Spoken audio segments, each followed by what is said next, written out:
Welcome to another episode of Happy Without Medicine. I'm so thankful that you are here, that you're joining me, listening to this episode. And if you have been listening from the very beginning, you've been loyally checking out the episodes, I want to use this opportunity to say a very, very, very big thank you. I really appreciate you. And if you found that the podcast has been valuable and helpful in any way, one thing that I ask of you is to please give it a review on iTunes or Apple Podcasts, because when you review it, it allows other people to find the podcast and learn a lot of the things that you're learning and get inspired the way that you're getting inspired. Thank you for all the messages on LinkedIn. Thank you for all the comments. Thank you for the DMs on Instagram. I appreciate all of you. And I want to ask you, going into the topic of the episode, do you ever have days when you wake up feeling grumpy or you wake up feeling off? I mean, the day hasn't even started yet and you're already irritable, you're annoyed at everything and everyone, or maybe you wake up feeling sad and frustrated because it feels like nothing in your life is going right. And on top of that, throw in the feelings of loneliness and isolation, because it also feels like nobody around you really gets what you're going through. Nobody really understands. We all have off days. Some would even call them bad days. And in this episode of Happy Without Medicine, I'll be sharing some tips to prevent the spiral of negativity that can often happen on days like this, off days or bad days. Enjoy the episode. Welcome to Happy Without Medicine, and I'm your host, Dr. Yuandi, a medical doctor, therapist, and a fierce advocate for your happiness. My mission here is simple: to help professional women just like you create a life you're excited to wake up to.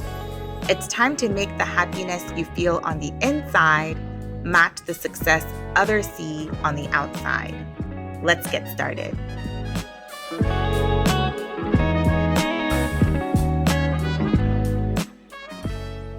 Let's be honest, we all have bad days. I mean, yes, you're doing all this work and learning all these things about finding happiness and creating a life that you're excited to wake up to, but it's unrealistic to think that even though you're doing all this work, that you're never, ever, ever going to have a day when you feel off or when you don't really feel like your best.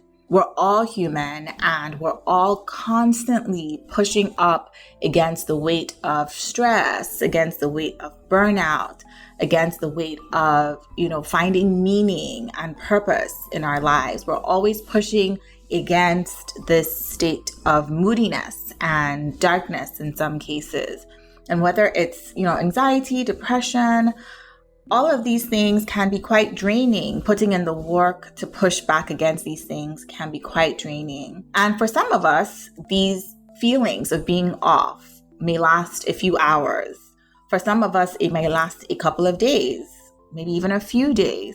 But if it's feeling like these dark days, these days where you're feeling moody, irritable, angry, if it's starting to feel like the days are turning into weeks, then that is an indication that you should be seeking professional help. And although this podcast is here to educate and inspire, it definitely does not replace seeking professional help. The truth is, though, having said all of this, is that maintaining a positive state of mind takes work. And for some of us, it takes more work than for other people. I mean, it's just like your physical health. Your physical health requires intentionality. It requires you putting the work to maintain a healthy diet, to exercise, and other healthy habits that are required to stay fit, right? Your mental health demands the same level of intentionality. I remember once I had a client who, she was saying to me, she was like, you know what, I really find it frustrating and it's not fair that I have to put in all this extra work just to keep my mental health in a good state, just to stay happy and to put the anxiety and my stress and my worry at bay. And I just used that opportunity to explain to her that all of us have to put in some effort to stay positive, because the odds seem to be stacked up against us when we look around us and see what's going on in the world, it can get really discouraging and really overwhelming. But we need to do what we can to prevent that onset of negativity from overtaking us and overwhelming us. Going back to the analogy of your physical health, I would say to my clients, my patients, anyone who's asking me why it seems so hard for them compared to other people. If there's a history of diabetes or high blood pressure in your family, obviously you have to be more careful than someone who does not have a history of diabetes and high blood pressure. You have to be extra careful about what you're eating. You have to be extra careful about managing stress. You have to be extra careful about your exercise, right? Same thing for mental health. If you're predisposed to anxiety, if you're predisposed to feeling worried all the time, or getting overwhelmed or feeling stressed, you really need to pay attention to all these things that are required. You need to put in the work to help suppress that, or maybe not suppress that, but prevent stress and anxiety and worry from overtaking you. And so, as I said, we all have bad days. We all have off days. And as usual, I'm going to be giving some practical tips that have been helpful for me personally. And they're tips that are evidence-based, tips that I also share with my clients that they have always come back to me to give positive feedback on, and feedback to say that it has been helpful. And so the first tip that I want to share with you is, again, going to our basic fundamental human need of getting enough sleep, getting enough hours of sleep and enough hours of good quality sleep. Like I said, it takes energy to do the things that are required to challenge your thoughts and identify your emotions and label them and analyze them and question them. That takes a lot of cognitive work. It takes mental work. And if you're tired, you're not going to have the energy to question the thoughts that you're having, to try to look at things from a different perspective. All these things that are helpful in keeping negativity at bay. If you're physically tired, if you're mentally drained, if you don't have enough energy in your system, you won't be able to do these things. And the tendency is just to let things go and let the negativity overwhelm you. Many of us have an inner voice. Sometimes we call it an inner critic, right? I like to call it a drill sergeant sometimes. And whenever that inner critic comes, it tends to be more intense when you're tired, because you don't have the energy to challenge it and address that voice, the voice that might be telling you that you're weak, that you're a failure, that you're not good enough, that nothing ever works out for you. All those negative thoughts, that inner critic, that inner drill sergeant, that inner pessimist, it's going to be more intense. And it's going to stay around longer when you're tired. So really getting enough sleep, really getting enough quality sleep is going to be so important when it comes to your mental health and when it comes to pushing up against the stress, worry, anxiety that is threatening to overwhelm you and threatening to cause you to spiral into a series of bad days. The second tip that I want to share, and this is probably one of my favorites, is to practice daily gratitude. And there's no question based on the studies that I've done that gratitude is so beneficial. In fact, I'll link in the show notes to an article that lists about, I think it was 28 benefits of gratitude that have actually been based on research studies. So the nice thing about this article is it actually will link to the research studies that prove these different benefits of gratitude. So people who practice gratitude have been shown to sleep better. And we talked about sleep in the first point, right? They're more resilient. So they're able to go with adversity. They're able to manage adversity. They're able to manage stress a lot better than people who don't practice gratitude. They have stronger relationships. They're more patient. They have better decision-making skills. And overall, they're just in a better state of health. And so, like I say, I'm going to link to the article that lists all these benefits that have been proven by studies, these benefits of gratitude. Gratitude works. There's no question. I mean, even anecdotally, from my experience and the experience of my clients, gratitude does work. But I'll get the occasional person who'll say, I've tried gratitude. It doesn't work. It just feels like I'm listing the same things over and over and over again. But I want to say that there is a specific technique to practicing gratitude. You can't be vague with the things that you're being grateful for because it doesn't do what it's supposed to do. You're not evoking the memories. You're not evoking the emotions. You're not releasing the hormones, the neurotransmitters, dopamine, serotonin, those neurotransmitters that are known to put you in a good mood. If you're just saying, I'm grateful for my job, I'm grateful for my house, I'm grateful for my spouse, right? That doesn't work. It's too vague. You have to actually go into detail. So I'll give an example. This past week, one of the things that has been putting me in a bad mood has a lot to do with changing policy around work, right? And so I've been really annoyed and irritated by the things that are happening. And so not to bore you with details, but driving into work a couple of days ago, I was just feeling really frustrated, really annoyed by some email exchanges that have been going back and forth. And I was just really annoyed. So I caught myself because I could feel the spiral happening. And I started to say, instead of complaining about the way medicine is changing, I was sort of thinking about all the negative things that were happening in the field of medicine.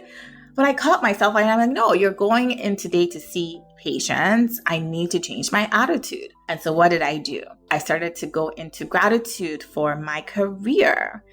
And I started to get really nitty gritty about the things I was grateful for. I put myself back in 2006 when I was getting ready for med school, when I got my acceptance letter, when I did my interviews, my first day of class, all those memories. I started to get goosebumps actually thinking about it. I thought about, how I went to Winnipeg for my emergency medicine fellowship, a very competitive fellowship. I was just so grateful that I had that opportunity. I was grateful that I was able to then change after almost a decade of doing all of that, change into the field that I'm in, which is psychotherapy and mental health, and how excited I am every time I sit down and I have a conversation with my patients, and just even the transformations that they get. I just started to smile, and I could feel that gray cloud shifting away when I took my focus off of the email exchanges that have been happening onto my journey in medicine, and how it's just blossomed into this life, this career that I'm so excited about and so happy with. And so when I came into work that day, it was an obvious shift. It was a very big difference to how I had woken up and how I'd felt for the first part of my drive. Very different, 180-degree turn to when I actually came and sat down in my chair. So you have to be that specific. When you're talking about gratitude, it can't just be, oh, I'm grateful for my job, because that doesn't elicit any kind of emotional response. You really need to get into the nitty-gritty, because that evoking of that memory will release those hormones that are known to put you in a better mood. And so finally, I want to talk about surrounding yourself with positive reminders. Some people call these affirmations. I'm not a fan of affirmations because, again, I feel like many times people just print something off the internet, Pinterest, Instagram. They read them out loud every day. I am strong. I am beautiful. I'm amazing. And your brain is like, no, you're not. No, you're not. And so it feels like you're lying to yourself. And so every time I ask someone whether they've experienced what their experience with affirmations are, I always get mixed reviews. And it's usually because people don't believe some of the things that they're saying. But what I like to do and what I like to say is use reminders. Our brains are very, very fickle when it comes to amazing things that we've done, but very tenacious when it comes to the negative things that we've done. So we hold on to the negative things or the unpleasant things, and we forget very quickly the positive things. And so reminders are so important. And so just this morning, my daughter, as I was having my quiet time and reading and all of that, my daughter came and she was hanging out with me, and I had a Supergirl t-shirt on. And so she's like, oh, mommy, does that say Supergirl? I was like, yeah, it says Supergirl. That this was actually what I was wearing the day after I gave birth to you, because I wanted to remind myself how strong I had been going through labor and delivery and all of that. And she was like, oh, mommy, you're awesome. Mommy, you are Supergirl. She's like, mommy, I care about you. Mommy, you are unstoppable. Whoa. Oh my goodness. If I was having a bad day up until then, those reminders put me in such a good mood. And I, gave her a big hug and I said, yeah, you're right. Thank you. And I gave her affirmations as well. I sort of reminded her. A lot of what she said are things that we say to them, her and her brother. And so she was repeating that. She was just reminding me of how she said, mommy, you're the best. You're the best mom. And so how many times are we, missing out on these reminders because we just choose not to be intentional about paying attention to them, right? It took a 4-year-old this morning to remind me of how awesome, not to sound conceited or anything, but you're pretty awesome too. And maybe you need to sit down and really think about all the things that you've gone through, all the things that you've pulled through, right? Maybe you need to sit down and make a list, and not just printing something off the internet that isn't attached to anything substantial. It's important for you to actually tack these on to something that has happened in the past for it to be meaningful, for you to believe it, right? So affirmations, yes, they have their place, but I find reminders far more powerful than just printing off random positive affirming statements. When they are connected to a memory, when they're connected to something that you have actually experienced in the past for real, they're so much more powerful and so much more meaningful. At the end of the day, like I say, you're going to feel off, right? No matter how much you do to work on yourself, to work on your thoughts, to work on being positive, to work on making those changes so that you're happy with the way life is going, you're going to have off days. Life is going to be frustrating. It's going to throw you curveballs. There are going to be moments where you're not even sure what's the point of putting all this effort because you're not really seeing the results that you want to see. But one thing I really love to remind my clients about is that emotions like this are like a wave. Imagine a wave of an ocean. Emotions will come and they will go. Some waves are more longer lasting than others, but the truth is they're going to come and they're going to go. But imagine yourself a surfer. Imagine yourself surfing on these waves, right?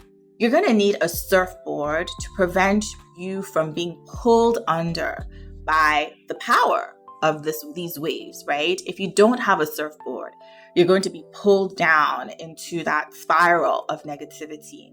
And your surfboard are some of these things that I've mentioned. You're going to probably come up with a list of other things that you will add to create that surfboard for yourself. So starting with getting enough sleep, starting with practicing daily gratitude, surrounding yourself with positive reminders, right? You're going to create your own surfboard. For some of my clients, it's having music playing throughout the house. For some of them, it's going out gardening. For some of them, it's taking a walk, a 30-minute walk every day. So you need to create your own surfboard such that when those bad days come, when those hard days come, when you're feeling off, you have your surfboard to prevent the weight of all of that from pulling you down under. And so to end this podcast with a quote, this quote is by Germany Kent, who is an award-winning TV host. She's a businesswoman. She's a philanthropist. She's a former beauty queen. And she says, it's a funny thing about life. Once you begin to take note of the things you're grateful for, you begin to lose sight of the things that you lack. And that rings so true for me because I have personally experienced it. When I focus on the things I have, I lose sight of the things that I don't have. And I really hope that you'll take this to heart. You'll get your sleep, you'll practice gratitude, and you remind yourself how awesome you are. And no matter how you're feeling today, remember that I stay fiercely advocating for your happiness. If you want to carry on this conversation, send me a DM on Instagram or even on LinkedIn. You can comment on any of my posts or send me a message. I read all my messages, I reply all my messages, and I would love to connect with you. I'd love to hear from you. What does your surfboard look like? Are there things in your life that you turn to whenever you feel like the weight of everything is getting you down? Is there something that you consistently will turn to keep you from falling down the spiral of negativity? I hope you enjoyed this episode. Until next time, be sure to take care of yourself. Bye. Thank you for joining me, Dr. Yewande, on the Happy Without Medicine podcast this week. If you enjoyed this episode, I would so appreciate it if you could give it a review on Apple Podcast, because it helps Happy Without Medicine pop up when other women are searching for ways to find their happiness again. And visit happywithoutmedicine.com to view the complete show notes and other resources mentioned in today's episode. I'll catch you next time.